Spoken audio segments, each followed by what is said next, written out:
Maths master corner में खुशामदीद। आज हम इस यूनिट में एक्सरसाइज यूनिट 9 की मिसलेनियस एक्सरसाइज डिस्कस करेंगे। तो इसके फर्स्ट क्वेश्चन से स्टार्ट करते हैं। Which of the following is polygon.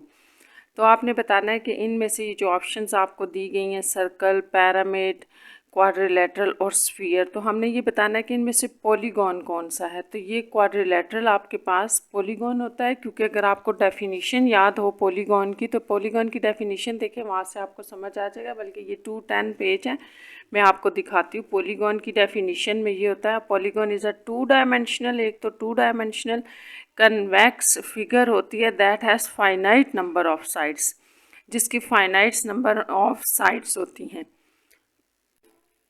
तो इसको अब आप देखें इसी तरह से, ये पिरामिड और स्फीयर तो टू डायमेंशनल फिगर नहीं है, ये 3 डायमेंशनल है। जबकि सर्कल जो है इसके अंदर साइड्स नहीं होती। तो ये क्वाड्रिलेटरल 4 साइडेड फिगर्स जितनी भी होती हैं सारी पॉलीगॉन है। Which of the following is a regular polygon. तो इनमें से कौन सा रेगुलर पॉलीगॉन है। तो आपको रेगुलर पॉलीगॉन की डेफिनेशन आनी चाहिए जिसकी सारी साइड्स आपस में बराबर होती हैं और एंगल भी आपस में बराबर होते हैं। तो ये आपके पास स्क्वायर ऑप्शन होगी, क्योंकि यहाँ पर सिर्फ रोम्बस ऐसी है जिसकी साइड्स तो इक्वल होती है लेकिन एंगल इसके सेम नहीं होते, इसलिए सिर्फ स्क्वायर होगी। थर्ड पार्ट है, if two triangles are similar, दो ट्राइंगल अगर सिमिलर हैं, देयर कॉरेस्पॉन्डिंग साइड्स आर। तो ये हमने पूरे 9 चैप्टर में स्टूडेंट्स ये पढ़ा है कि जो भी आपके पास सिमिलर ट्राइंगल्स होती हैं उनके दरमियान प्रोपोर्शन होता है, उनकी कॉरेस्पॉन्डिंग साइड्स के दरमियान क्या होता है, प्रोपोर्शन होता है। तो ये प्रोपोर्शनल होंगी, ठीक है। तो ये आपकी ऑप्शन करेक्ट है। वो जो साइड्स के दरमियान आप रेशो पढ़ते हैं, ये वो लिखी हुई है proportional. What is the sum of interior angle for an irregular hexagon. तो आपके पास क्वेश्चन ये है कि सम ऑफ इंटीरियर एंगल्स क्या होगा इर्रेगुलर हेक्सागोन का। हेक्सागोन आपको पता है, इर्रेगुलर हो या रेगुलर, उसकी जो नंबर ऑफ साइड्स होती हैं वो 6 होती हैं। ये आपने याद रखना है, यानी कि n 6 होता है। अगर n 6 है, n अगर 6 है, तो आपको ये भी याद रखना है कि सम ऑफ इंटीरियर एंगल का एक ही जो है ना वो फार्मूला होता है, वो भी आपको याद होना चाहिए, n-2 इंटू 180। तो ये आपके पास जो है वो सम ऑफ इंटीरियर एंगल्स का फार्मूला होता है। अब आपने यहाँ ये बताना है कि अगर आपके पास हेक्सागोन है जिसकी 6 साइड हैं, तो एंगल का सम ऑफ इंटीरियर एंगल क्या होगा। तो यहाँ बस आपने 6 पुट कर दें, इसको सॉल्व कर लें, तो ये आपके पास आ जाएगा 4 इंटू 180, और 4 इंटू 180 आपके पास आ रहा है 720, ठीक है। तो फिर इसका मतलब हुआ कि ये बी ऑप्शन आपकी करेक्ट है। नेक्स्ट है fifth part, what is the sum of interior angle. अब फिर आपने याद रखना है सम ऑफ इंटीरियर एंगल के लिए हमने एक ही फार्मूला हमेशा यूज़ करना है, ये n-2 into 180 of the angle for regular 12 sided polygon. तो 12 साइडेड पॉलीगॉन के लिए सम ऑफ इंटीरियर एंगल क्या होगा, सेम यही फार्मूला आपने यूज़ करना है। बस आपके पास अब साइड n जो है ना वो 12 आ गया, तो आप 12-2 इसी फार्मूले में पुट कर रहे हैं इंटू 180। तो ये 10 इंटू 180 आ जाएगा, और इस तरह से ये आपके पास 1800 इसकी ए ऑप्शन करेक्ट है।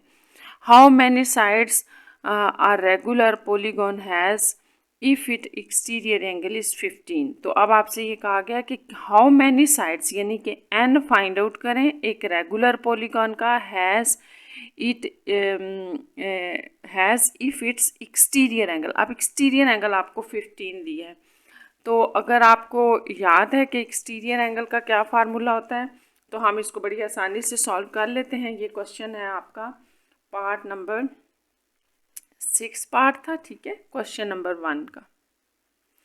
तो आपको n जो है फाइंड आउट करने के लिए दिया गया है, जबकि एक्सटीरियर एंगल क्या दिया हुआ है, एक्सटीरियर एंगल है 15 डिग्री, एक्सटीरियर एंगल 15 डिग्री है। तो आपको याद है फार्मूला क्या होता है हमारे पास, exterior angle is equals to 360 divided by n। ये हमने एक्सरसाइज में यूज़ भी किया था। तो एक्सटीरियर एंगल अगर आपको 15 दिया हुआ है, 360 बाय n n आप उधर ले जाएं क्रॉस मल्टीप्लिकेशन से, और ये 15 नीचे आ जाएगा ऐसे। ये आ गया। अब आप 15 को 360 से डिवाइड करें तो ये आपके पास आ जाएगा 24 n। इसका मतलब 24 जो है वो साइड्स हैं।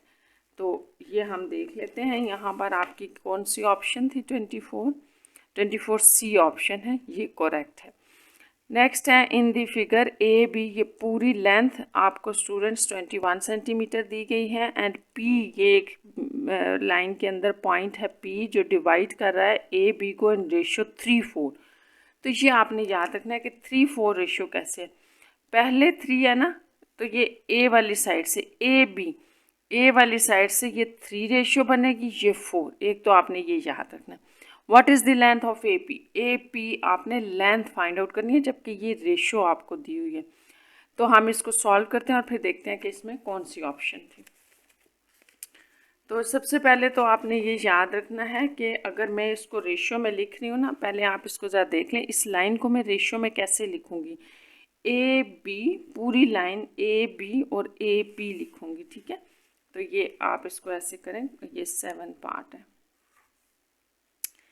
ए B over A P ratio ली हमने। पूरी जो 2 लाइन थी ना आपके पास, ये बेसिकली लाइन है, एक यहाँ से यहाँ तक, एक यहाँ से यहाँ तक सपोज कर लेंगे, और सिमिलर लाइन है क्योंकि एक दूसरे के ऊपर है। तो बड़ी लाइन को मैंने ऊपर रख लिया, A B divided by A P मैंने किया, ठीक है। और ये आपको क्या दी हुई है रेशियो इसकी, अगर आप इसकी रेशियो देखें तो क्या बनती है, ए बी की रेशियो क्या बनेगी, 3 और 4 रेशियो पूरी टोटल ऐड करनी पड़ेगी आपको। तो ये क्या हो जाएगी 7 बाय ए पी की रेशियो क्या थी 3, ये आ गया। ये हमने इनकी रेशियो लिखी है, आपने याद रखनी है। ए बी की रेशियो 7 है क्योंकि ये आपके पास 3+ रेशियो आ रही थी दोनों की, और ये ए पी की 3 थी। अब आपको और क्या गिवन है, एंड गिवन क्या था आपको कि ए बी की लेंथ आपको गिवन है क्वेश्चन में, आप देखें 21 सेंटीमीटर। तो यहाँ पे 21 लिखते हैं क्योंकि ए बी की हमें वैल्यू गिवन है, ए पी हमने फाइंड आउट करना है, और 7/3। तो यहाँ क्रॉस मल्टीप्लिकेशन से ए पी इस तरफ चला जाएगा क्योंकि आपने ए पी फाइंड आउट करना है। 7 इसकी जगह पे आ जाएगा नीचे, और 3 इधर मल्टीप्लाई हो जाएगा 21 के साथ। तो ये आपके पास जो ए पी आ रहा है वो 9 है, 9 सेंटीमीटर। तो इस तरह से ये आपकी कौन सी ऑप्शन ठीक होगी, ये डी ऑप्शन हमारी ठीक होगी, 9। ये मैंने सारा आपको सॉल्व करके बता दिया कि ये कैसे 9 आ रहा है। अब नेक्स्ट देखें कि हमारे पास क्या है। नेक्स्ट है क्वेश्चन नंबर 8 पार्ट है, in the figure A over B C over D which one is true. तो इसके लिए क्या ट्रू है, अब यहाँ पर आप देखें ये क्या है, ए ओवर बी और सी ओवर डी। तो इसको अगर आप लिखें, ये ए है क्या बेसिकली आपके पास, ये क्या बन रहा है, ए डी बन रहा है, A D over D B, क्योंकि नीचे बी है ना, तो डी बी। आप यूँ समझ लें कि इसको ही मैं अगेन लिख रही हूँ, ये ए लिखा हुआ था ना, तो अब ए डी मैंने लिख दिया कि डी बी की वैल्यू बी है। इसी तरह इधर आ जाए, ए ई डिवाइडेड बाय डी है, तो ई सी। और ये जब आपके पास ये जब भी होता है, ये क्या है, A D over D B हो या ए ई ओवर ई सी हो, तो ये आपके पास दोनों लाइंस जो होती हैं ना, ये वाली, ये पैरेलल होती हैं। इसका मतलब है ये ऑप्शन ठीक है। अगर आपको ये नहीं समझ आ रहा तो हम इसको ना पीछे टॉपिक से भी चेक कर लेते हैं कि क्या है वहाँ पर।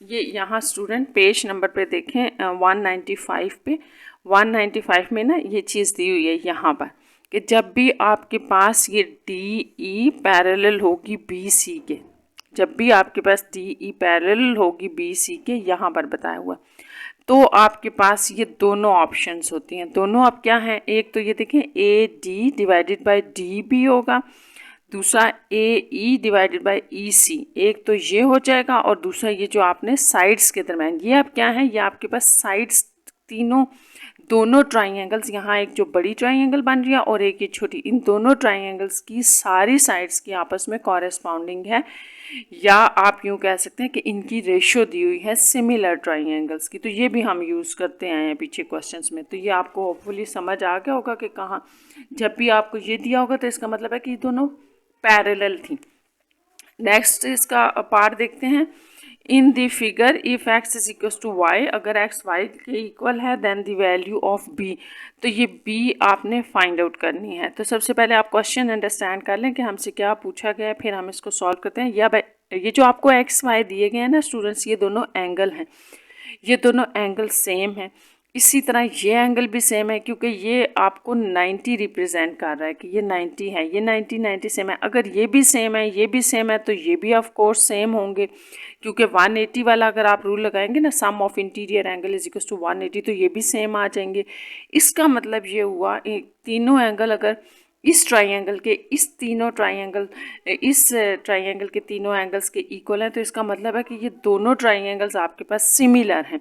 जब ट्राइंगल्स आपके पास सिमिलर हैं तो आप सिमिलर ट्राइंगल्स के अंदर क्या करते हैं, रेशो लेते हैं साइड्स की।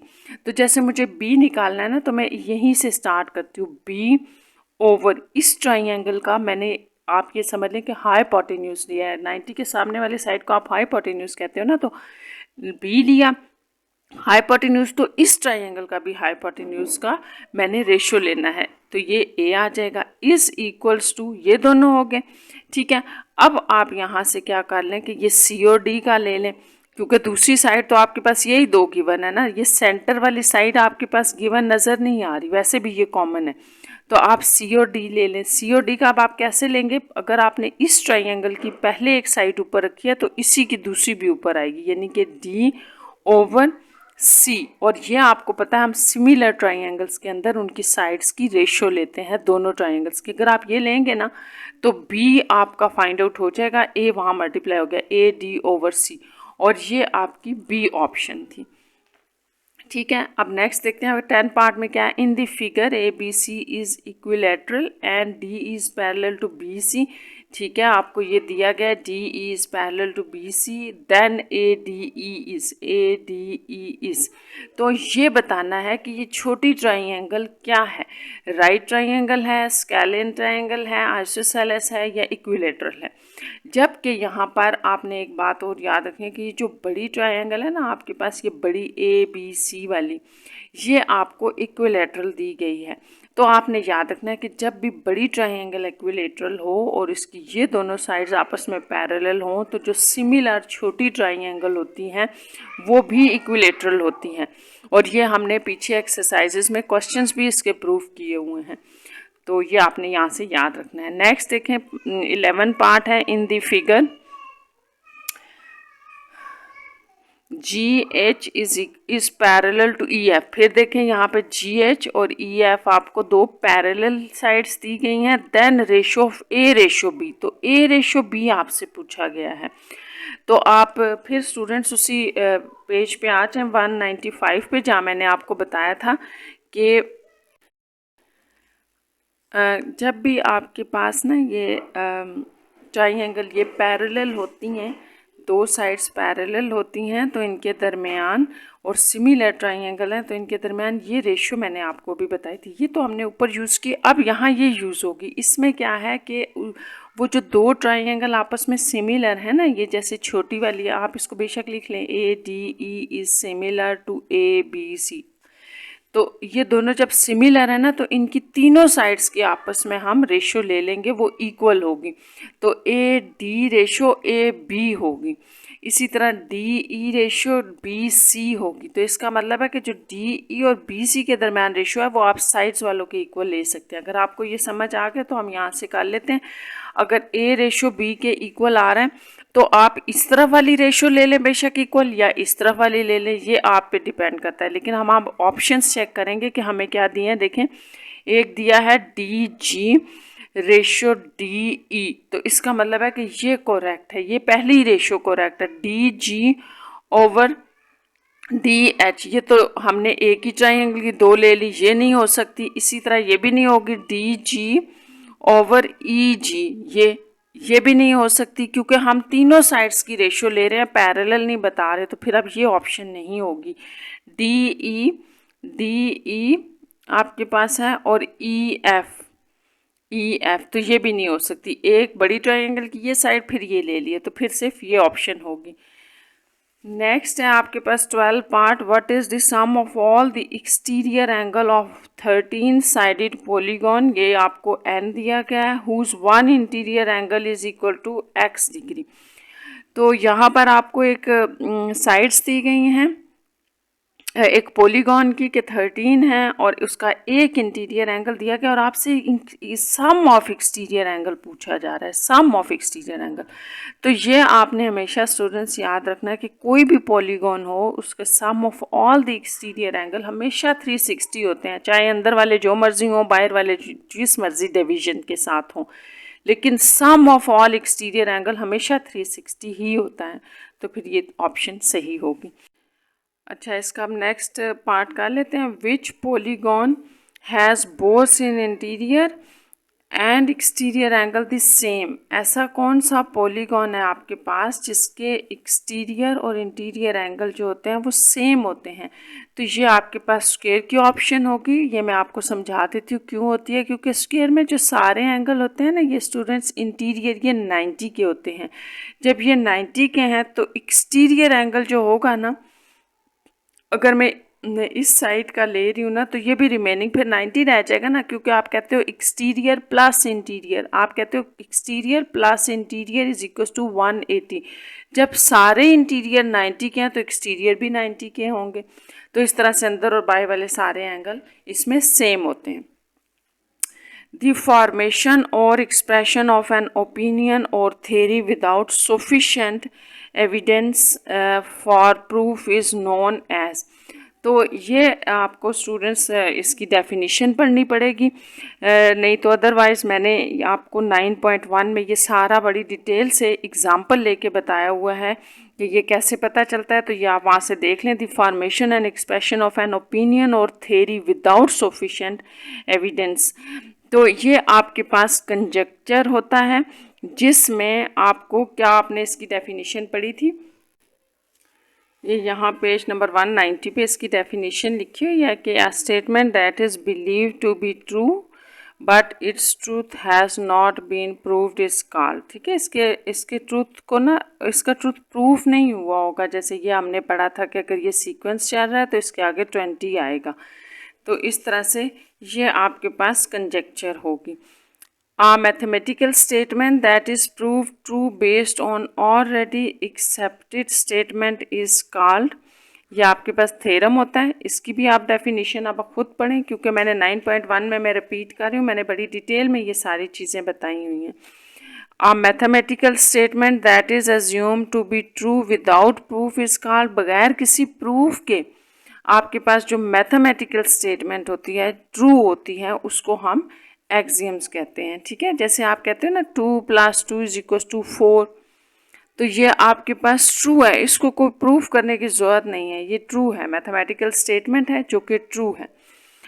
2 solids with equal ratios of the corresponding linear measures are similar are concurrent have different area have same volume. देखिए, 2 सॉलिड्स हैं आपके पास विद इक्वल रेशियो, जिनकी इक्वल रेशियो होगी। तो हमने पूरे 9 चैप्टर में यही पढ़ा है कि दो जो भी आपके पास सिमिलर फिगर्स होती हैं ना, दो, उनकी इक्वल रेशियो होती है उनकी साइड्स के दरमियान, जितनी भी साइड्स होंगी, कॉरेस्पॉन्डिंग लीनियर मेजर्स, जितनी भी आपके पास उनकी साइड्स होंगी उनके दरमियान इक्वल रेशियो होगी। तो ऐसी फिगर्स हमारे पास सिमिलर होती हैं, और सिमिलर। ठीक है, क्योंकि ये 9 चैप्टर में हमने ये सिमिलर के बारे में पढ़ा था। नेक्स्ट आपका क्वेश्चन नंबर 2 स्टार्ट हो गया। Find the exterior angle. आपने एक्सटीरियर एंगल बताना है ऑफ ए पॉलीगॉन का having sides and is equal to 6। तो ये बड़ा आसान सा है, इसको हम लिखते हैं, स्टार्ट करते हैं। क्वेश्चन नंबर 2, इसमें आपको n6 दिया गया है और आपने फाइंड क्या करना है, एक्सटीरियर एंगल। तो आपको याद है एक्सटीरियर एंगल का फार्मूला क्या होता है, 360/n। बड़ा सिंपल सा फार्मूला है, बस हमने इसमें जो है वो n की वैल्यू डाल देनी है। देखिए 360/6 और ये 6 और ये 60 डिग्री आपके पास एक्सटीरियर एंगल आ जाएगा। 2 क्वेश्चन का आंसर है। नेक्स्ट देखें question number 3, is it possible to have a polygon in which sum of interior angle is 9 right angle. तो क्या आपके पास ऐसी कोई पॉलीगॉन है in which sum of interior angle, जिसमें sum of all interior angle जो हों वो 9 राइट एंगल्स हों। तो इसको भी हम फाइंड आउट कर सकते हैं बड़ा इजीली। देखें, आपको अगर सम ऑफ इंटीरियर एंगल का फार्मूला याद है तो हम लिख लेते हैं sum of all interior angles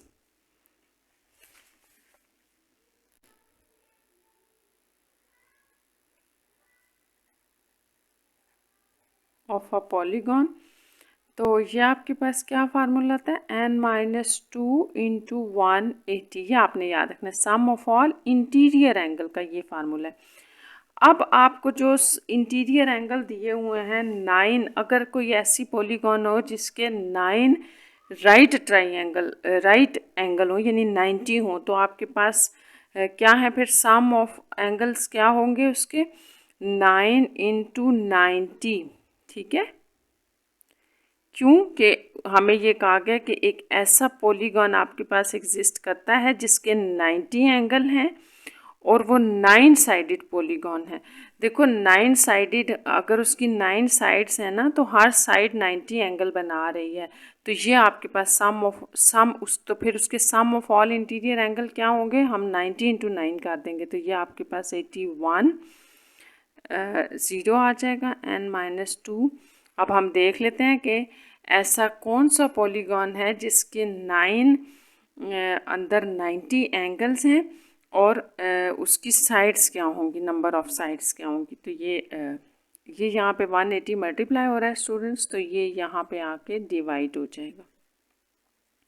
इस तरह ये कैंसिल हो गया, 9 के टेबल से कैंसिल करते हैं, 9 2 सा 18, 9 9 सा, तो ये आपके पास आ जाएगा 9/2। ठीक है, अब ये -2 इधर माइनस हो रहा है ना तो उधर जाके ऐड हो जाएगा, +2 कर लें। तो इसको जब आप सॉल्व करेंगे तो ये आपके पास एलसीएम से 2, ये 2 ऊपर क्रॉस मल्टीप्लिकेशन से हो जाएगा, 1 वहाँ मल्टीप्लाई हो गया 4। इस तरह ये आपके पास आ जाएगा 13/2n और n आपके पास आ जाएगा 6.5। तो आपके पास स्टूडेंट्स देखें, ऐसी कोई भी पॉलीगॉन एग्जिस्ट नहीं करता जिसकी साइड्स आपके पास डेसिमल्स में हों, क्योंकि आपको पता है कि साइड्स जो हैं वो होल नंबर में होनी चाहिए। आप कहते हो 4 साइड्स हैं, 5 साइड्स हैं, 6 साइड्स हैं, लेकिन आप ये नहीं कहते कि पॉइंट्स में तो नहीं कहते ना 1.2 साइड्स हैं, या नेगेटिव भी नहीं कहते। तो इसका मतलब है कि ऐसा कोई पॉलीगॉन आपके पास एग्जिस्ट नहीं करेगा जिसकी 9 एंगल जो हैं वो आपके पास 90 होंगे। 9 एंगल यानी कि 90 थे, तो हमने लिख दिया सम ऑफ ऑल इंटीरियर एंगल इस तरह से निकाल के, तो हमने इसकी साइड्स लिख ली। तो आप इसकी ना स्टेटमेंट भी एंड पे लिख सकते हो इस तरह से कि n = 6.5 shows that sides of triangle are in decimal which is wrong। ठीक है, ये रॉन्ग है। तो आप यूँ भी कह सकते हो या यूँ कह सकते हो कि साइड्स ऑफ पॉलीगॉन, ये ट्राइंगल नहीं होगा, सॉरी, यहाँ पॉलीगॉन आपने लिखना है, polygon. Sides of polygon must be whole number होना चाहिए, पॉइंट्स में भी नहीं होना चाहिए और ना ही कोई इंटीजर हम ले सकते हैं, नेगेटिव वैल्यूज़ भी नहीं ले सकते। नेक्स्ट क्वेश्चन की तरफ चलते हैं। नेक्स्ट क्वेश्चन है क्वेश्चन नंबर 4। इसमें है is it possible to have a polygon whose sum of interior angle is 7200। तो ये भी बड़ा आसान सा, बल्कि वही पीछे वाले क्वेश्चन की तरह का है कि ऐसा कोई पॉलीगॉन आपके पास एग्जिस्ट करता है जिसकी सम ऑफ इंटीरियर एंगल्स का सम ये हो। ठीक है, तो इसको भी आप उसी तरह से बिल्कुल कर लें। क्वेश्चन नंबर 4, यहाँ हम लिख लेते हैं sum of interior angles of a polygon is equals to, ये फार्मूला है आपके पास, ठीक है, 180। तो ये आपको गिवन है कि ये सम ऑफ उसके इंटीरियर एंगल्स हैं। तो आपने बताना है कि ऐसा कोई पॉलीगॉन एग्जिस्ट करेगा कि नहीं, तो वो हमें कैसे पता चलेगा, उसकी साइड्स से पता चलेगा। साइड्स आएंगी तो हमें पता चलेगा कि ऐसा पॉलीगॉन एग्जिस्ट करता है कि नहीं करता। 180 इस तरफ स्टूडेंट्स मल्टीप्लाई हो रहा है तो इस तरफ आके डिवाइड हो जाएगा। तो ये आपके पास आ जाएगा, इसको आप कैंसलेशन कर लें या डिवाइड कर लें तो ये आपके पास आ रहा है 40 बच रहा है, इसको देख लीजिएगा, ये यूँ आ जाएगा। और जब एन फाइंड आउट करना है, ये इधर माइनस हो रहा है तो इधर आके प्लस हो जाएगा, ये 42। तो ये आपके पास एक होल नंबर है, तो इसका मतलब है कि आपके पास ऐसा पॉलीगॉन एग्जिस्ट करेगा। तो आप इसको यूँ लिख सकते हैं, यस पॉलीगॉन इज़ पॉसिबल, ऐसा पॉलीगॉन आपके पास एग्जिस्ट करता है। क्वेश्चन नंबर 5 में क्या है, 5 है आपके पास, 5 नंबर क्वेश्चन है, find the measure of each angle of a regular nonagon. Find the measure of each angle, हर एंगल आपने फाइंड ऑफ करना है रेगुलर नैनोगॉन का। तो नैनोगॉन आप पीछे से देखें जहाँ पे सारा आपके पास लिखा हुआ था कि कितनी साइड्स होती हैं, तो इस फिगर को हम क्या कहते हैं, तो इसकी यानी कि एन जो होगा ना इसका वो 9 होगा, 9 साइडेड फिगर को हम नैनोगॉन कहते हैं। तो यहाँ पर तो स्टूडेंट्स ये नहीं बताया गया कि ये इंटीरियर एंगल की बात हो रही है या एक्सटीरियर की, तो मैं यहाँ फाइंड आउट करके आपको बता देती हूँ दोनों ही। जैसे देखें कि हर एक्सटीरियर एंगल, अगर मुझे एक्सटीरियर एंगल फाइंड आउट करना है तो एक्सटीरियर एंगल का तो ये फार्मूला होता है, आपको पता है, यहाँ आप बेशक लिख लें फॉर एक्सटीरियर एंगल, ठीक है, और यहाँ लिख लेते हैं फॉर इंटीरियर एंगल। यहाँ ना आपके क्वेश्चन में बताया नहीं गया कि कौन सा एंगल निकालना है, तो मैं फिर दोनों ही बता रही हूँ। एक्सटीरियर एंगल के लिए आप क्या करेंगे, नैनो है ना, तो आपको पता है ये 9 साइड्स हैं, तो exterior angle, each exterior angle, हर एक्सटीरियर एंगल की वैल्यू आ जाएगी, डिवाइडेड बाय 9 आ जाएगा, तो ये 9 4 और 0 यानी कि 40 होगा आपका एक्सटीरियर एंगल, ठीक है। और अगर इंटीरियर एंगल आपको निकालने के लिए कहा गया था तो इंटीरियर एंगल का भी फार्मूला होता है n-2 into 180 divided by n। एक इंटीरियर एंगल निकालने का ये फार्मूला है, तो यहाँ पर डालें वैल्यू, 9 - 2 क्या हो जाएगा, 7 इंटू 180 डिवाइडेड बाय 9। तो इस सारे को आप अगर कैलकुलेट कर लें तो ये आपके पास आ जाएगा, इसको सॉल्व कर लेते हैं, 140। ये ईच एक्सटीरियर एंगल है और ये ईच इंटीरियर एंगल आएगा। नेक्स्ट देख लें क्वेश्चन नंबर 6। इसमें क्या है, in the figure X Y is a concave mirror, O is a objective and I B is object है and I B is its image. देखें ये आपको एक मिरर दिया गया है, कनकेव मिरर, यहाँ से एक इमेज बन रहा है, ठीक है, ये आपका ऑब्जेक्ट है और ये आपका इमेज है, ठीक है बच्चों। अब आपने ये बात याद रखनी है कि जो कनकेव मिरर होता है ना, इससे हमेशा उल्टा इमेज बन रहा होता है, तो इसका मतलब ये सीधा आपके पास ऑब्जेक्ट है, वैसे भी यहाँ ओ लिखा हुआ है और ये आई है फॉर इमेज, ये इमेज बन रहा है। तो फर्स्ट ऑफ ऑल जो आपसे पूछा गया है, शो दैट कि ओ ए पी, ये जो आपके पास ट्राइंगल बन रही है, इस सिमिलर, ये आपको पता है सिमिलर के लिए यूज़ होती है symbol, is similar to I P P, ये स्मॉल जो ट्रायंगल बन रही है इसके सिमिलर है, ये दोनों सिमिलर हैं, ये आपने बताना है। तो ये हम कैसे बताएंगे, ये हम एक फ़िज़िक्स के रूल से बताएंगे, क्योंकि यहाँ पे हमारे पास फ़िलहाल वैल्यूज़ नहीं है, तो हम फिज़िक्स के रूल से आपको बताएंगे कि ये एंगल और ये एंगल आपके पास इक्वल होता है। बस आपने ये याद रखना कि ये ऑब्जेक्ट है, यहाँ से रिफ्लेक्शन हो रही है, एक रे आ रही है जो रिफ्लेक्ट होके इस मिरर के साथ रिफ्लेक्ट होके इस तरह से जा रही है और यहाँ इमेज बना रही है। तो ये जो एंगल होता है ना आपका ये वाला, इसको हम इंसिडेंट रे कहते हैं। ये एंगल जो आपका, ये रे जो है आपकी यहाँ पे मिरर के साथ जो एंगल बना रही होती है, इसको इंसिडेंट एंगल कहते हैं, आई भी कहते हैं, और इसको जो है वो आर कहते हैं, एंगल आर, यानी कि रिफ्लेक्टेड आर रे। ठीक है, ये रिफ्लेक्शन हो रही है ना, तो रिफ्लेक्टेड एंगल कहलाता है। तो ये इंसिडेंट एंगल रिफ्लेक्टेड एंगल के इक्वल होता है। ये फिज़िक्स का आपके पास एक लॉ ऑफ रिफ्लेक्शन है, उसमें हमने पढ़ा। ये एंगल आपको पता है 90 का है। इसके अगर ये दोनों 90 के एंगल हैं, ये भी इक्वल हैं, तो तीसरा भी इक्वल होगा। जब तीनों एंगल इक्वल हो जाते हैं तो आप कहते हैं कि सिमिलर हैं। अब ये सारी बातें जो है ना वो हम लिख लेते हैं, कि हम इनको देखते हैं कि हमने इनको लिखना कैसे है। By law of reflection, by law of reflection क्या होता है? Incident angle is equals to reflected angle. ठीक है, ये मैंने आपको बताया था कि ये जो आई एंगल होगा वो आर के इक्वल होगा। ये आप एक दफ़ा फिर देख लें, ये इंसिडेंट एंगल कौन सा था?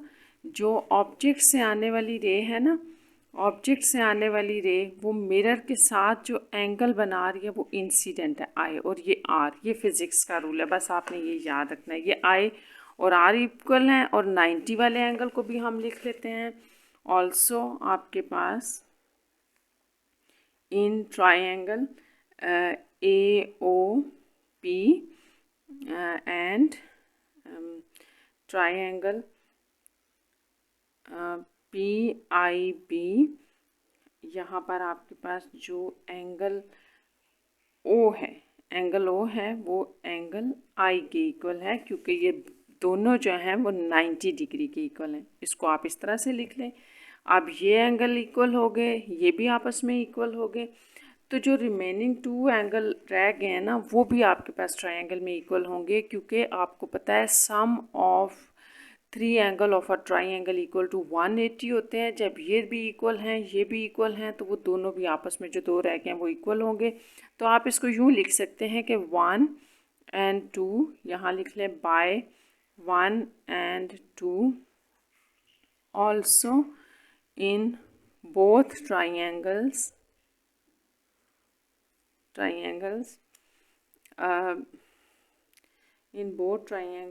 angle A is equals to angle B। ठीक है, यहाँ से मैं आपको थोड़ा सा ये दिखा भी देती हूँ कि आपने इन दोनों को इक्वल कहा था और ये आपके पास 90 है, तो ये जो रिमेनिंग एंगल रहेगा ना एंगल ए, और इसी तरह से ये जो एंगल है एंगल बी, ये भी आपस में इक्वल होंगे। जब ये 3 आपके पास एंगल इक्वल हो गए, ये थर्ड कह लें, तो आप कह सकते हैं कि बाय 1, 2 and 3, जब ये सारे आपस में बराबर हो गए तो आप क्या कह सकते हैं, यानी कि दोनों ट्रायंगल्स के कॉरेस्पॉन्डिंग एंगल आपस में बराबर हो गए, तो आप कह सकते हैं कि बोथ ट्रायंगल्स आर सिमिलर। ये आपको याद होगा स्टूडेंट्स के, ये मैं आपको फिर वो पेज दिखा देती हूँ।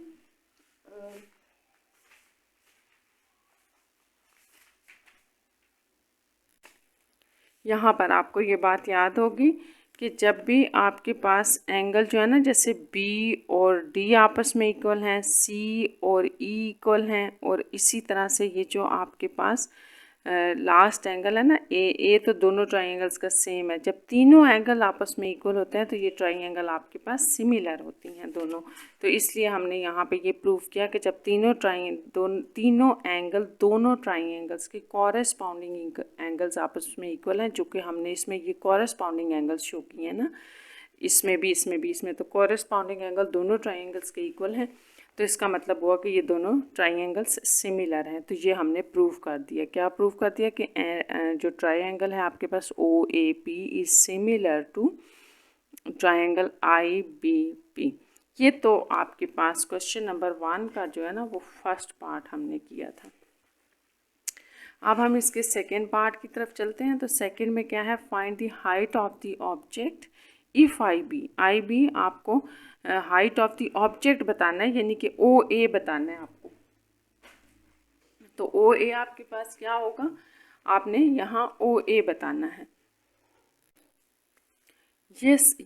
ये आपने बतानी है। IB आपको गिवन है 2, OP आपको यहाँ से यहाँ तक लेंथ 10 गिवन है और IP आपको गिवन है 4 सेंटीमीटर। तो आपने ये याद रखना है कि जब भी दो सिमिलर ट्राइंगल्स होती हैं तो हम उनकी साइड्स, कॉरेस्पॉन्डिंग साइड्स के दरमियान रेशियो ले लेते हैं। तो यहाँ से वो फाइंड आउट हो जाएगा। अब मैं दोनों ट्राइंगल्स की साइड्स के दरमियान जब रेशियो लूँगी ना, तो मैं ये वाली लूँगी पहले OP और IP, क्योंकि ये दोनों मेरे पास गिवन है। फिर OA और IB ले लूँगी, ठीक है। तो आप इसको लिख लें।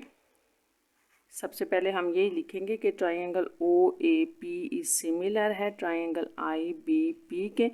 तो दिस इम्प्लाइज दैट, ये हमें ये बता रहा है कि इनकी साइड्स के दरमियान रेशियो भी इक्वल होगी। तो मैं अब बड़ी वाली ट्राइंगल की ना बेस साइड ले रही हूँ स्टूडेंट्स। तो OP और छोटी वाली ट्राइंगल की भी बेस साइड ले लूँ अगर, तो ये आपके पास IP हो जाएगा।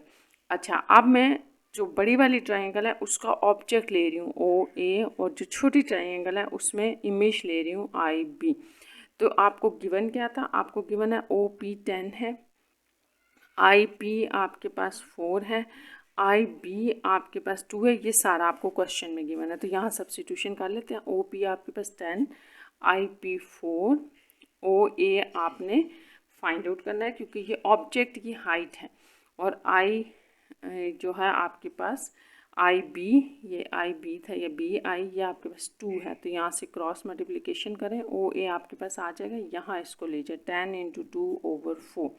तो 2 2 ज़ा 4, 2 5 ज़ा। तो इस तरह से आपके पास जो OA है, यानी कि जो इमेज की हाइट है ना OA, सॉरी ऑब्जेक्ट की, ये आपके पास ऑब्जेक्ट की हाइट है, हाइट ऑफ ऑब्जेक्ट है OA। तो ये आपके पास कितनी आ गई है, हमने जो कैंसिलेशन किया इसको 5। तो इसको आप लिख सकते हैं 5 सेंटीमीटर, क्योंकि सेंटीमीटर में ही क्वेश्चन गिवन था। तो इस तरह से ये आपका क्वेश्चन नंबर 6 कंप्लीट हो गया। क्वेश्चन नंबर 7 देखते हैं। क्वेश्चन नंबर 7 में आपने in the figure AB 6 centimetre, DB 9 centimetre, ये आपके पास एक फिगर है। इसमें देख लें ज़रा हमें क्या गिवन है। गिवन हमें ये है कि AB, A से B यहाँ तक आपको लेंथ 6 गिवन है, BD ये वाली लेंथ आपको 9 सेंटीमीटर गिवन है। तो यहाँ सबसे पहले मैं आपको ये बताऊंगी कि ये AD क्या होगी। टोटल AD आपके पास हो जाएगा AD 6 + 9। ये आपने याद रखना है, क्योंकि हम यहाँ पर दो सिमिलर ट्राइंगल लेंगे, एक ये बड़ी वाली और एक ये छोटी वाली ट्राइंगल लेंगे। तो इनकी जब साइड्स की कॉरेस्पॉन्डेंस लेंगे ना, तो वो फिर आपके पास ये पूरी AD यूज़ होगी। एक तो ये बात होगी। Find the diameter of the smaller circle. Smaller circle आपका ये है, इसका डायमीटर फाइंड आउट करना है। जबकि CB आपके पास CB क्या शो कर रहा है, रेडियस, ये भी आपने याद रखना है। इसी तरह से यहाँ से CD क्या शो कर रहा है, radius of the circle. If the diameter of the bigger one का जो है ना वो डायमीटर दिया हुआ है 80, तो इसका मतलब रेडियस तो नहीं दिया हुआ, डायमीटर दिया है। तो चलिए इसको स्टार्ट करते हैं। Question number 7। अच्छा, 7 में सबसे पहले हमने क्या लिखना है कि ट्रायंगल, बड़ी वाली ट्रायंगल लिख रही हूँ मैं, तो ADC is similar to ABC। इसको थोड़ा सा ना करेक्ट कर लें पहले। ये ADE होगा स्टूडेंट्स, ये मिस्टेक है, ये इनको हटा दें बीच में से। तो ये ADE होगा। मैं भी ठीक कर लेती हूँ। ADE is similar to ABC। अच्छा, अब इनकी साइड्स के दरम्यान रेशियो ले रही हैं तो आपने याद रखना है, ये मैंने आपको पहले भी बताया था कि जब भी आप रेशियो लेते हैं ना तो बिग ट्रायंगल की या बिग फिगर की अगर आप ऊपर रख रहे हैं तो फिर आपने सारी रेशियोज़ में बिग को ही ऊपर रखना है। अभी मैं बिग ट्रायंगल की रख रही हूँ side, base side A D, और अब स्मॉल जो ट्रायंगल है उसकी base side A B is equals to, अब जो वो रेडियस दिया गया है बिग ट्रायंगल, ये मैंने बिग ट्रायंगल का रखा था ना तो इसीलिए इसको भी आप बिग ट्रायंगल का ऊपर रख लें, A D over B C. तो ये दोनों जो है ना ये रेडियस हैं, ठीक है। तो आपने याद रखना है ई डी आपको दिया गया है क्वेश्चन में, जो बिगर डायामीटर दिया गया है 80 दिया गया है, तो ये आपके पास क्या होगा 80/2, क्योंकि ये डायामीटर है, ये आपने याद रखना है। ये डायमीटर आपको गिवन है ना, तो ई डी तो रेडियस है, तो रेडियस कैसे फाइंड होगा 80/2 यानी कि 40 आ जाएगा। अगर ये बात आपको समझ आ गई तो हम सारा लिख लेते हैं। ए डी मैंने आपको बताया था सम ऑफ होगा 9 + 6, तो ये होगा 15 डिवाइडेड बाय, ये आपके पास क्या बनेगा 15 डिवाइडेड बाय ए बी आपको 6 गिवन है, जबकि ई डी आपने यहाँ 40 निकाला है, और बी सी आपके पास क्या है, बी सी आपके पास है अच्छा B C sorry students, radius of the small circle जो कि हमने फाइंड आउट करना है। तो बस इसको फाइंड आउट करने का क्या तरीका है, क्रॉस मल्टीप्लिकेशन से इसको ऊपर ले जाए, 15 इसकी जगह पे आ जाएगा, और ये 6 नीचे डिवीजन में तो वहाँ मल्टीप्लाई हो जाएगा इस तरह से, 3 2 सा 6, 3 5 सा, और 5 8 सा 40। तो ये आपके पास बी सी आ गया। अब बी सी क्या था आपको याद है, ये रेडियस ऑफ स्मॉल सर्कल था, ठीक है। जबकि आपने फाइंड आउट क्या करना है, आपने फाइंड आउट करना है डायामीटर, ठीक है। डायामीटर आपके पास क्या होगा, डायामीटर है आपके पास of small circle, small circle का फिर डायामीटर क्या बना 2 × 60, क्योंकि 2 × BC करेंगे ना रेडियस तो ये आ जाएगा 32, और ये सेंटीमीटर में है तो सेंटीमीटर, ये आपका आंसर है question number 7। Next question number 8 start करते हैं। 8 की स्टेटमेंट है, prove that if vertex angles of the 2 isosceles triangles are equal then the 2 triangles are similar. तो यहाँ पर आपने स्टूडेंट्स एक छोटा सा प्रूफ करना है कि अगर वर्टेक्स एंगल दो जो है वो आइसोसेलेस ट्राइंगल्स के इक्वल हों तो वो ट्राइंगल्स आपके पास सिमिलर होती हैं। तो इसको हम प्रूफ करते हैं। इसमें हम 2 ट्राइंगल्स जो है वो अपने पास से ले लेंगे। जैसे देखें क्वेश्चन नंबर 8, जैसे लेट्स सपोज कि मेरे पास एक ये ट्राइंगल है और एक ये है। देखें अब इन ट्राइंगल्स के बारे में ये है कि ये आइसोसेलेस है, तो आपने याद रखना है कि इसकी ये साइड इसके इक्वल होगी और इसकी ये साइड इसके इक्वल होगी। उसमें 2 साइड्स एक ट्राइंगल में इक्वल होती हैं और वर्टेक्स एंगल आपके पास ये कहलाते हैं। अगर लेट्स सपोज मैंने इसको ए बी सी लिया हुआ है और ये डी ई एफ है, तो मेरे पास ये और ये वर्टेक्स एंगल है, ये वर्टेक्स एंगल है, और गिवन हमें यह है कि इनका वर्टेक्स एंगल जो है वो सेम है। लेट्स सपोज इनका वर्टेक्स एंगल मैंने ए ले लिया, स्मॉल ए।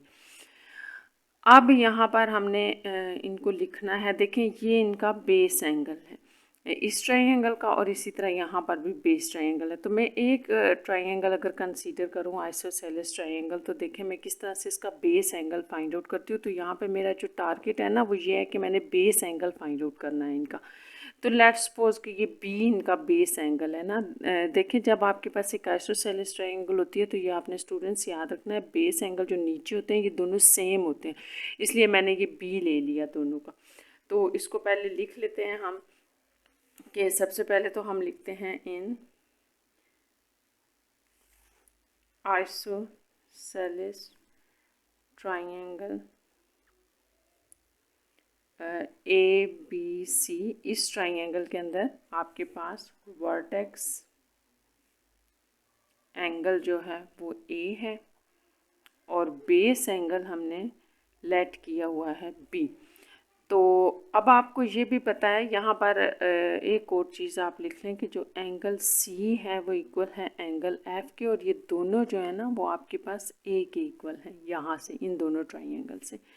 ठीक है, अब देखें कि आपको ये पता है कि हमारे पास जो एक, अगर मैं ट्राइंगल कंसीडर करती हूँ ना, ये वाली ए बी सी ट्राइंगल, तो इसके अंदर आपको ये पता है कि हमारे पास सम ऑफ थ्री इंटीरियर एंगल क्या होगा जब तीनों एंगल गिवन है। तो हम क्या लिखेंगे, सम ऑफ थ्री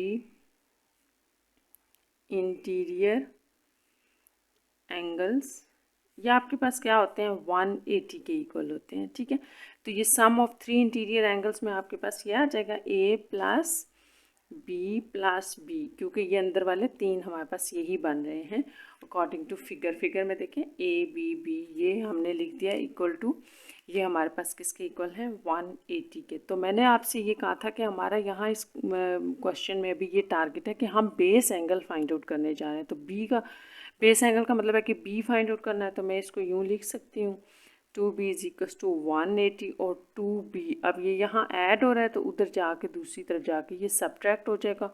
और b हमने क्या फाइंड आउट करना था, हमने फाइंड आउट करना था बेस एंगल। तो बेस एंगल b यानी कि आपके पास आ गया 180 minus a/2।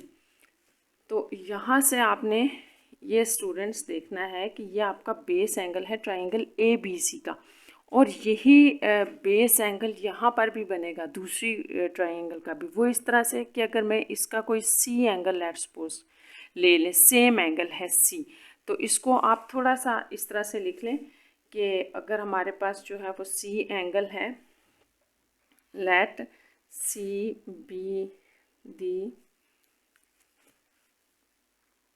Base angle of triangle, दूसरी ट्राइंगल का लिख रहे हैं हम DEF, so value of C is, तो सी की वैल्यू आपके पास क्या आ जाएगी, सी की वैल्यू भी यही आएगी। उसको सारा ना फाइंड आउट करने की ज़रूरत नहीं है, यही लिखते हैं आप।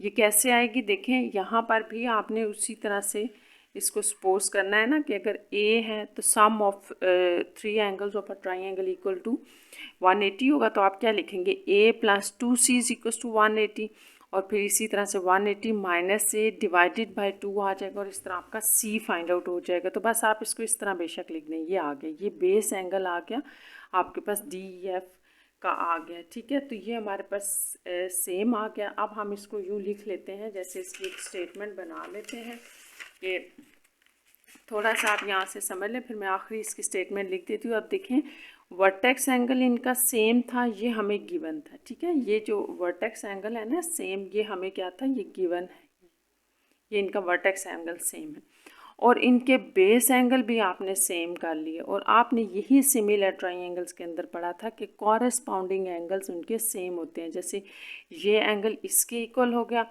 बी की वैल्यू आप कह चुके हैं 180 माइनस से डिवाइडेड बाय 2, इसी तरह इसकी भी, सी की भी वही वैल्यू होगी, इस बी की भी वही वैल्यू होगी, इस सी की भी। तो कॉरेस्पॉन्डिंग एंगल इन तीनों के आपस में बराबर हो गए। ठीक है, तो इसको बस हम अब लिख लेते हैं एज वर्टेक्स and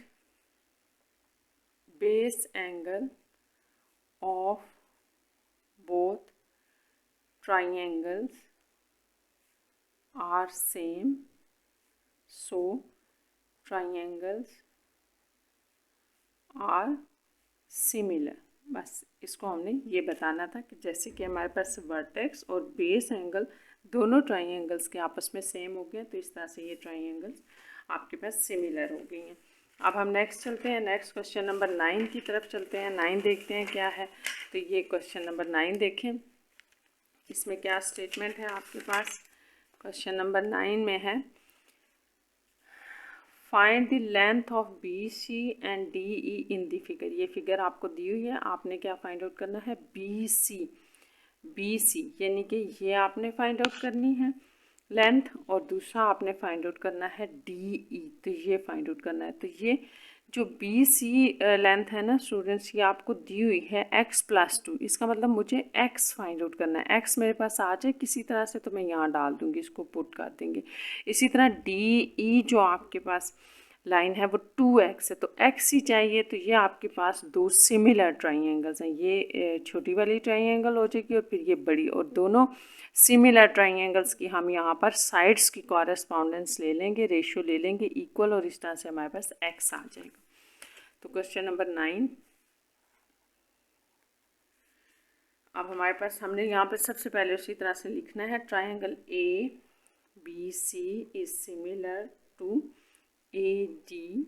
ये आप देख लें, जो भी मैंने आपको दो ट्राइंगल्स बताई हैं, जब दोनों ट्राइंगल्स सिमिलर हैं तो इनकी साइड्स के दरमियान कॉरेस्पॉन्डेंस आपने कैसे लेनी है। जैसे मैं बड़ी वाली ट्राइंगल की बेस साइड ऊपर लिख रही हूँ AD ओवर AB, इसको आप यहाँ से देख लें कि मैंने कैसे लिखा है। बड़ी ट्राइंगल ये थी और इसका AD इस तरह आपके पास ये 8 + 4 आ जाएगा, ठीक है। आप इसे 12 लिखेंगे, और AD डिवाइडेड बाय AB आप ये वाली लिख लेते हैं DE डिवाइडेड बाय CB। तो इसको लिख लें DE डिवाइडेड बाय CB। आप ये वैल्यूज़ मैंने आपको बता दी थी। जैसे AD हमारे पास क्या है, AD हमारे पास 12 बन रहा है, मैंने आपको भी लिख के बताया, और AB आपके पास 8 है।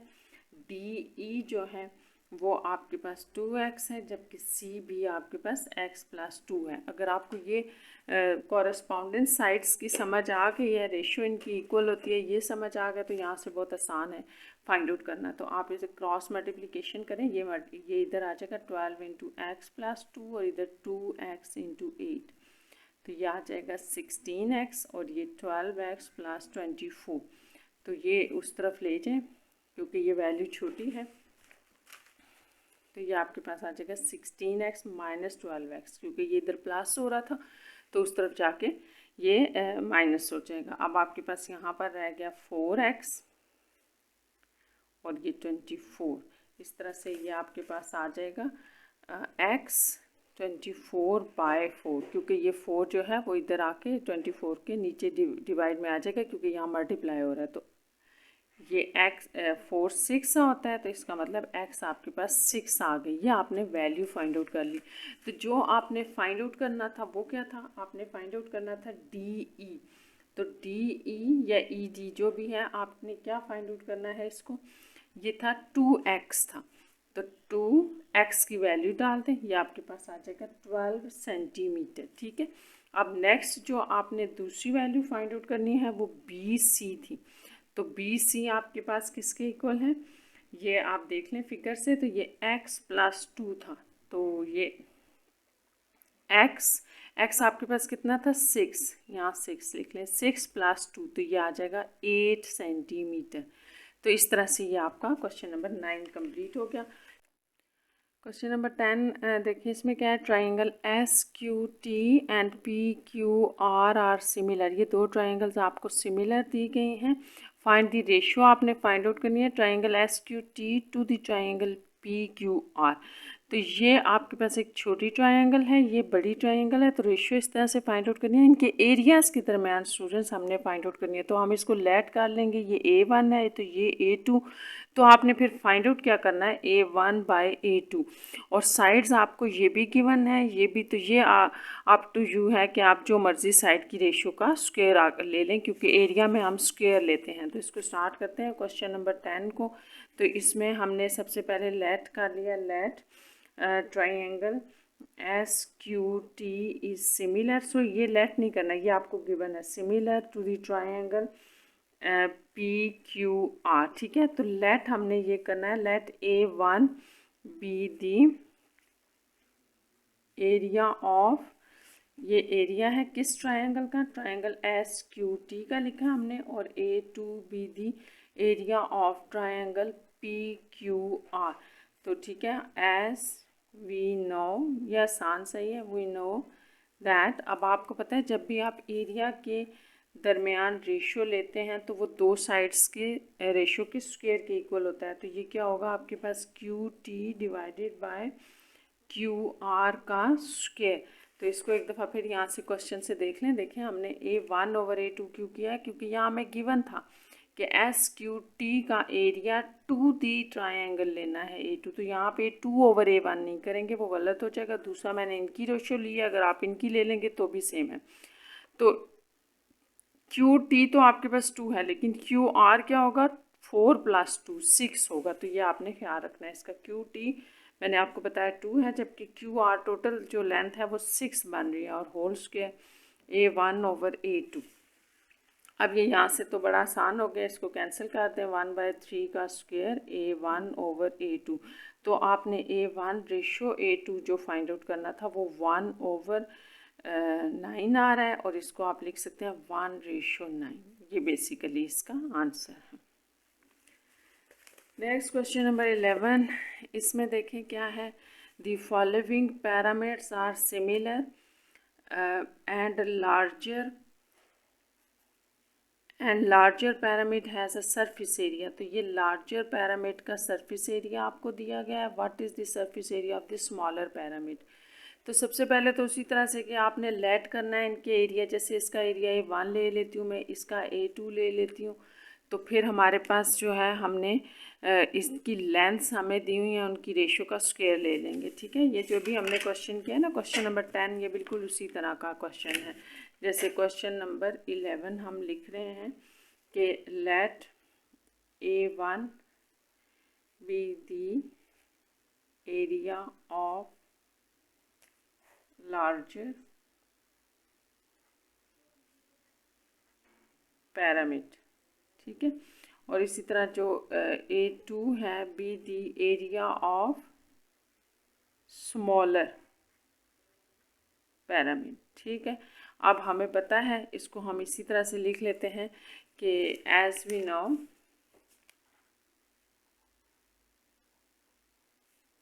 A1/A2 हम ये ले लेते हैं, क्योंकि इनकी एरियाज़ के दरमियान रेशियो लेनी है, और यहाँ पे कुछ दिया हुआ नहीं है, इसलिए हमने A1/A2 ले लिया। आप A2/A1 भी ले सकते हैं। तो यहाँ पे लार्जर साइड ऊपर रखनी पड़ेगी। 14/10 का स्क्वायर यूँ आ जाएगा। ठीक है, क्योंकि वो साइड्स के दरमियान रेशियो होती है। यहाँ पर आपके पास A1/A2 आ जाएगा। इसको आप सॉल्व करें तो ये आपके पास वैल्यू आ जाएगी। 14 का स्क्वायर ले लें, ये 196 है। 196/100। अच्छा, इसमें आपके पास जो क्वेश्चन में है ना, larger pyramid has the surface area. Larger मतलब A1 आपको दिया हुआ है, वो 392 सेंटीमीटर स्क्वायर है, और A2 आपने फाइंड आउट करना है यहाँ पर। अब ये वैल्यूज़ हम यहाँ पुट कर देते हैं। 392 divided by A2 is equal to 196/100। अब आपने A2 फाइंड आउट करना है, तो इसको क्रॉस मल्टीप्लिकेशन से वहाँ ले जाएं। A2 आपके पास आ जाएगा 392, 196 इसके नीचे आ जाएगा स्टूडेंट्स, और ये 100 इस तरफ मल्टीप्लाई हो जाएगा यहाँ पर। ठीक है, ये सारी वैल्यूज़, ये सारा आप कैलकुलेटर पे फाइंड आउट कर लें, सॉल्व कर लें। तो ये आपके पास A2 आ रहा है तकरीबन 200। ठीक है, तो इसको आप लिख सकते हैं A2 इज इक्वल्स टू 200, किस में गिवन था, सेंटीमीटर में, तो सेंटीमीटर स्क्वायर। आप क्वेश्चन नंबर 12 देखें। इसमें है if two cylinders are similar, ये दोनों सिमिलर हैं, what is the volume of the larger cylinder. इसका वॉल्यूम हमने फाइंड आउट करना है, तो इसको भी हम लेट कर लेते हैं। ये V1 हो गया, ये V2। If the volume of the smaller cylinder आपको गिवन है, तो आपको याद है कि वॉल्यूम के जैसे एरिया के दरमियान हम जब रेशियो लेते हैं ना, तो वो हमारे पास साइड्स के जो रेशियो होती है उसका स्क्वायर आता है। तो यहाँ पर हमने क्यूब लेना है। जैसे मैं कैपिटल R/R लूँगी और ऊपर क्यूब ले लूँगी। ठीक है, क्योंकि ये वॉल्यूम है ना, तो इसको V1 और इसको V2 कहते हैं। Question number 12। तो यहाँ हम लेट कर लेते हैं। Let V1 be the volume of larger cylinder. ठीक है, और V2 be the volume of smaller cylinder. ये आ गया। अब हमें पता है कि V1/V2, तो ये हमने लार्जर का वॉल्यूम ऊपर रखा ना, तो इसी तरह रेडियस भी जो है वो लार्जर सिलेंडर का ऊपर आ जाएगा और इसके ऊपर Q। अब आपको क्या गिवन है कि V1 यानी कि larger what is the volume of larger cylinder. V1 आपको जो है वो लार्जर सिलेंडर का वॉल्यूम फाइंड आउट करना है, जबकि V2 जो है स्मॉलर सिलेंडर आपको 40 फीट्स क्यूब दिया हुआ है। तो इसके अंदर वैल्यूज़ डाल देते हैं। V1 हमने फाइंड आउट करना है, V2 40 है, कैपिटल R आप क्वेश्चन से देखें 3 है और स्मॉल r हमारे पास 2 है और होल Q। अब इसको हम सॉल्व कर लेते हैं। तो V1/40 ये 9/4 आ जाएगा। V1 फाइंड आउट करना है तो 40 आपके पास यहाँ ऊपर जाके मल्टीप्लाई हो जाएगा। इस तरह से ये आपके पास आता है। इसको अगर करें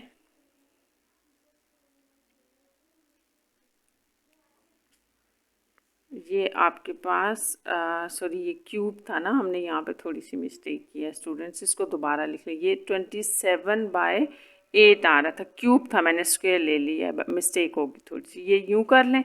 अब मैं इसको दोबारा लिख रही हूँ तो ये V1 आपके पास आ जाएगा 27 × 40, 40 ऊपर चला गया डिवाइडेड बाय 8, इस तरह आ जाएगा।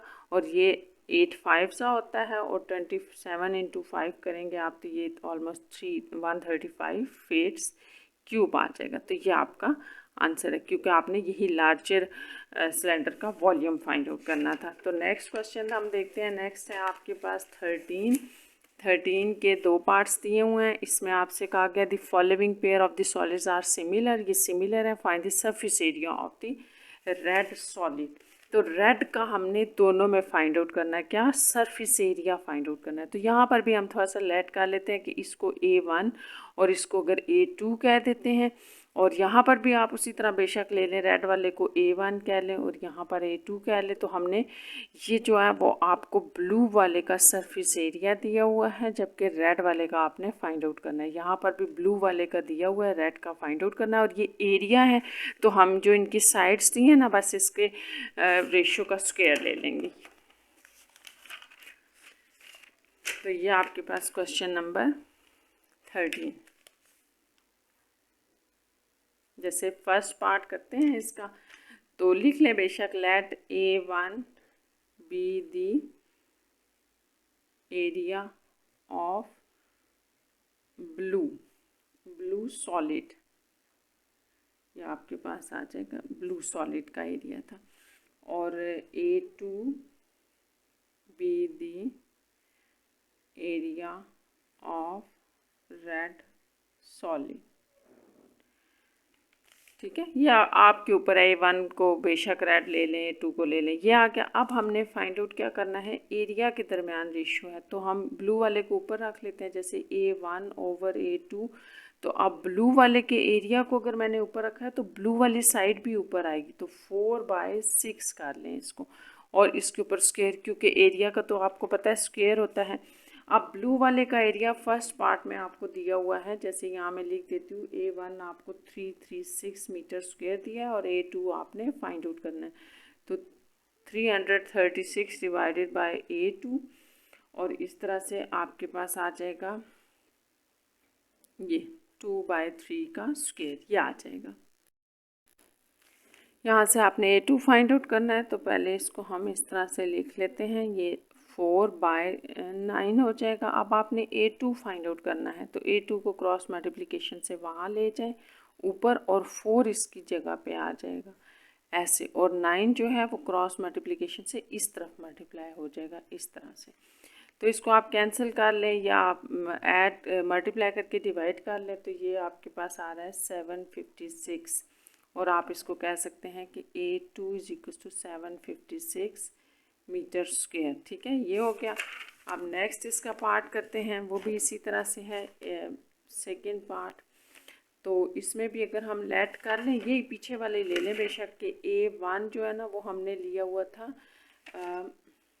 ब्लू सॉलिड का, ब्लू सॉलिड। ठीक है, मैं दोबारा नहीं इसको लिख रही, एरिया ऑफ ब्लू सॉलिड है, और A2 जो है वो रेड सॉलिड का एरिया है, ये हमने सपोज किया।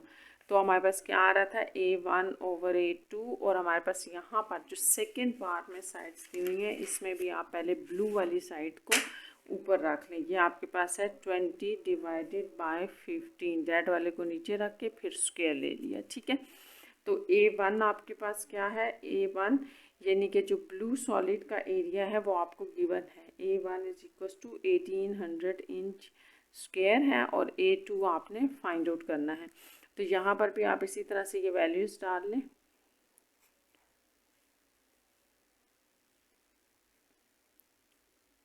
ऐसे कैंसिल कर लें इसको, फिर हम इसको देख लेते हैं ऐसे। और ये अब आपके पास A2 आ गया।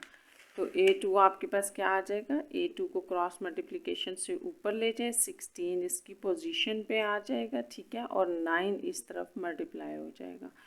तो इस सारे को जब आप मल्टीप्लाई करेंगे तो ये आपके पास तकरीबन आ रहा है A2 आपके पास आ जाएगा, इसको डिवाइड और मल्टीप्लाई कर ले तो 10 12.5, और आप इसको कह सकते हैं कि A2 is equal to 10 12.5 inch square, ये आपके पास आ जाएगा। तो इस तरह से ये आपकी मिसलेनियस एक्सरसाइज भी ख़त्म हो गई। आपका कोई क्वेश्चन हो स्टूडेंट्स तो ज़रूर बताइएगा। टेक